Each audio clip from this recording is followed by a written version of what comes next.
இன்றைக்கான வீடியோ தாங்க வந்திருக்கு. வீடியோ வந்து சூப்பராக இருந்துச்சு அப்படின்னு தாங்க சொல்லணும். நம்ம ஆதி இருக்கார்ல, ஆதி வந்து அவர் கழுத்தில் போட்டிருக்கிற அந்த சாவிக்கு வந்து காரணத்தை வந்து பாரதி கிட்டேயும் ஆதித்யா கிட்டேயும் சொல்கிற மாதிரி தான் காட்டிக்கிட்டு இருக்காங்க. அது மட்டும் இல்லாமல் நம்ம சொன்ன மாதிரியே வந்து ஆதி வந்து நம்ம பாரதி, அதுக்கடுத்து ஆதித்யா, தமிழ் இவங்க கூட எல்லாமே சேர்ந்து ஒன்றா தங்குற மாதிரி தான் காட்டியிருக்காங்க. அதெல்லாம் பார்க்குறோமா சேனலை மட்டும் மறக்காமல் லைக் அண்ட் சப்ஸ்கிரைப் மட்டும் பண்ணிடுங்க. ஃபஸ்ட் எடுத்த உடனேமே வந்து டாக்டர் வந்து சொல்கிறாங்க, சார் இன்னும் 3 மாதத்துக்கு வந்து அந்த பையனை நல்லபடியாக மனசில் வந்து எந்த கவலையுமே வராத மாதிரி பார்த்துக்கிறணும் அப்படிங்கிற மாதிரி சொல்லிக்கிட்டு இருக்காங்க. அந்த நேரத்தில் வந்து நம்ம மித்ரா வேறு ஆதி வாங்க கிளம்புவோம் லேட் ஆயிடுச்சு அப்படிங்கிற மாதிரி சொல்லி கூப்பிட்டுக்கிட்டு இருக்காங்க. உடனே பாரதி வந்து சொல்கிறாங்க, சரி சார் உங்களுக்கும் ஃப்ளைட்டு லேட் ஆயிடுச்சு, நீங்களும் கிளம்புங்க, நான் அவனை பார்த்துக்கிறேன் அப்படிங்கிற மாதிரி சொல்கிறாங்க. என்ன பாரதி பேசிக்கிட்டு இருக்கீங்க? நீங்கள் பாட்டில் புரியாமல் பேசிக்கிட்டு இருக்கீங்க. அங்கே என்ன ஆச்சு? நம்ம ஆதித்யாவுக்கு வந்து உடம்பு சரியில்லாமல் போயிருக்கு. அது மட்டும் இல்லாமல் நான் போய் அவனை போய் பார்த்தப்ப அவன் வந்து ஆதி அங்கிள் போகாதீங்க போகாதீங்கன்னு சொல்லிக்கிட்டு இருக்கான். சப்போஸ் நான் இப்போ கிளம்பி போயிட்டேன்னா எந்திரிச்ச உடனேயும் என்னையை கேட்டான்னா அந்த நேரத்தில் என்ன ஆகுறது? டாக்டர் வேறு என்ன சொல்லிட்டு போயிருக்காங்க, அவனுக்கு வந்து மனசு வந்து எந்த கஷ்டமும் படாமல் பார்த்துக்கோங்கன்னு சொல்லிட்டு போயிருக்காங்க. அப்படி இருக்கும்போது நான் இந்த நேரத்தில் இங்கே இருந்தால் தான் சரியாக வரும் அப்படிங்கிற மாதிரி சொல்கிறாங்க. அதை கேட்டவொடனே மித்ராவுக்கு வந்து பயங்கரமான ஷாக் ஆயிடுச்சு. என்னடா இவனை எப்படியாவது இந்த இடத்த காலி பண்ணி நம்ம அமெரிக்கா கூட்டு போயிடலான்னு பார்த்தா இவன் இந்த இடத்த விட்டு வரமாட்டான் போலையே, இப்போ என்னடா பண்ணுறது அப்படின்னு சொல்லிட்டு அவங்க ஒரு பக்கம் முழிச்சுக்கிட்டு இருக்கிற மாதிரி தான் காட்டிக்கிட்டு இருக்காங்க. ஆதி நமக்கு வந்து விஷா வந்து கஷ்டப்பட்டு வாங்கியிருக்கோம், இனிமேல் வந்து விஷா கொடுப்பாங்களோ கொடுக்க மாட்டாங்களோ, தயவுசெய்து வந்து இப்போ போவோம், திருப்பி கொஞ்ச நாள் கழித்து வருவோம் அப்படிங்கிற மாதிரி சொல்லிட்டு மித்ரா வந்து கூப்பிட்டு பார்க்காங்க. இல்லை மித்ரா, திருப்பி நமக்கு விஷா வந்து கிடைக்கலனாலும் பரவாயில்ல, நான் வந்து இங்கே இருந்து அந்த பையனுக்கு உடம்பு சரியான பிறகு தான் வருவேன் அப்படிங்கிற மாதிரி சொல்லிடுறாங்க. பாரதியும் எவ்வளோ சொல்லி பார்க்காங்க. ஆதி நீங்கள் கிளம்புங்க, நான் பார்த்துக்கிறேன், நான் சொல்லி சமாளிச்சுக்கிறேன் அப்படி இப்படின்னு சொல்கிறாங்க.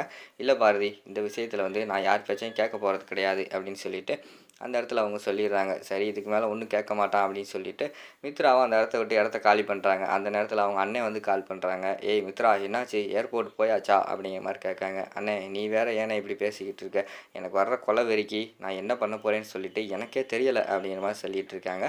என்ன மித்ரா சொல்கிற, என்னாச்சு அப்படிங்கிற மாதிரி கேட்டவொடனையும், அண்ணே ஆதி வந்து வரமாட்டேன்னு சொல்லிட்டான், அவன் பொண்டாட்டி புள்ள கூட தான் இருக்க போகிறானா அப்படிங்கிற மாதிரி சொல்லிட்டு கத்துறாங்க. என்ன சொல்கிற அப்படிங்கிற மாதிரி வந்து மறுபடியும் கேட்காரு. உடனே நடந்ததெல்லாம் சொல்கிற மாதிரி தான் காட்டிக்கிட்டு இருக்காங்க. ஷட், எது நடக்கக்கூடாதுன்னு நினச்சோமோ அது வந்து நடந்துருச்சு அப்படிங்கிற மாதிரி சொல்கிறாங்க. கோவத்தில் வந்து ஃபோனை வந்து கட் பண்ணிடுறாங்க. மித்ராவும் அந்த இடத்துல இருந்து கிளம்பிடுறாங்க. இங்கிட்டு பார்த்தா நம்ம ஆதி இருக்காங்கள்ல, ஆதி பாரதி அவங்கள எல்லாத்தையுமே வந்து அவங்க கெஸ்ட் ஹவுஸுக்கு வந்து மறுபடியும் கூப்பிட்டு போகிறாங்க. கூப்பிட்டு போய் அந்த இடத்துல வந்து ஆதித்யா தமிழ் கூட வந்து நல்லா விளாண்டுக்கிட்டு இருக்காங்க. அப்போ ஆதித்யா வந்து நம்ம ஆதிக்கிட்ட வந்து ஒரு கேள்வி கேட்காங்க. அங்கிள், எனக்கு ரொம்ப நாளாக ஒரு டவுட்டு, அதை கிளாரிஃபை பண்ணுவீங்களா அப்படிங்கிற மாதிரி கேட்காங்க. சொல்லு என்ன டவுட்டு அப்படிங்கிற மாதிரி கேட்ட உடனேயும், இல்லை நீங்கள் எங்கள் மேலே வந்து இவ்வளோ பாசமாக இருக்கீங்களே எதுக்காக, இல்லைன்னா எல்லார் மேலேயும் இப்படி தான் பாசமாக இருப்பீங்களா அப்படிங்கிற மாதிரி கேட்ட உடனே ஆதி வந்து சொல்லிக்கிட்டு இருக்காங்க. அதை வந்து பாரதி வந்து தூரமாக நின்று கேட்டுக்கிட்டு இருக்காங்க. இல்லை ஒரு 5 வருஷத்துக்கு முன்னாடி எங்கள் அம்மா வந்து எங்களெல்லாம் விட்டு போயிட்டாங்க. அதுக்கடுத்து எனக்கு வந்து சொந்தம் பந்தம்னு யாருமே கிடையாது. இருந்தவங்களும் எனக்கு நல்லவங்க கிடையாது. ஆனால் உங்களை பார்த்த பிறகு தான் எனக்கு வந்து எங்கள் அம்மா கூட இருக்கிற மாதிரியே ஃபீல் ஆகுது, என் குடும்பம் மாதிரி ஃபீல் ஆகுது. நீயும் தமிழ் இருந்தால் எனக்கு இந்த உலகமே மறந்துடுது, உங்கள் கூட இருக்கிறது தான் எனக்கு ரொம்ப பிடிச்சிருக்கு அப்படிங்கிற மாதிரி சொல்லிக்கிட்டு இருக்கிற மாதிரி காட்டுறாங்க. இதை கேட்டவொடனே பாரதிக்கு வந்து பயங்கரமாக மனசு வந்து ரொம்ப குளிர ஆரம்பிச்சிருது, கண்ணீரெல்லாம் வர ஆரம்பிச்சிருது. அடுத்து வந்து நம்ம ஆதித்யா வந்து அப்படியே பார்த்துக்கிட்டே இருக்கார் மெதுவாக. அப்போ தான் மெதுவாக வந்து அந்த கழுத்தில் இருக்க செயினை வந்து பார்க்காரு. அதில் ஒரு சாவி வேறு தொங்கிக்கிட்டு இருக்குல்ல ஆதியோட கழுத்தில். அதை பார்த்தவொடனே ஆதித்யாவுக்கு வந்து கேட்கணும்னு தோணிடுச்சு. அங்கிள் இன்னொரு கேள்வி கேட்பேன், அதுக்கு பதில் சொல்லுவீங்களா அப்படிங்கிற மாதிரி கேட்டவொடனையும், என்ன கேள்வி கேளு ஆதித்யா அப்படிங்கிற மாதிரி சொன்னவொடனே, இல்லை அங்கிள் உங்கள் கழுத்தில் வந்து செயின் இருக்குது, அது எல்லாருமே போடுவாங்க, நான் பார்த்துருக்கேன், ஆனால் நீங்கள் வித்தியாசமாக வந்து கழுத்தில் ஒரு சாவியை தொங்க போட்டிருக்கீங்களே அப்படிங்கிற மாதிரி சொன்னோடனே அவங்களுக்கு வந்து ஷாக் ஆகிடுது. உடனே வந்து அந்த சாவியை எடுத்து அப்படியே பார்த்துக்கிட்டே சொல்லிக்கிட்டு இருக்காரு. இல்லை நான் வந்து ஒரு 4-5 வருஷத்துக்கு முன்னாடி ஒரு ஆப்ரேஷன் ஒன்று பண்ணேன், அதுக்கு முன்னாடி இந்த கழுத்தில் இந்த செயினை தான் நான் போட்டிருந்தேன், இந்த சாவியோடு போட்டிருந்தேன்னு வந்து என்கிட்ட வந்து எல்லாருமே சொன்னாங்க.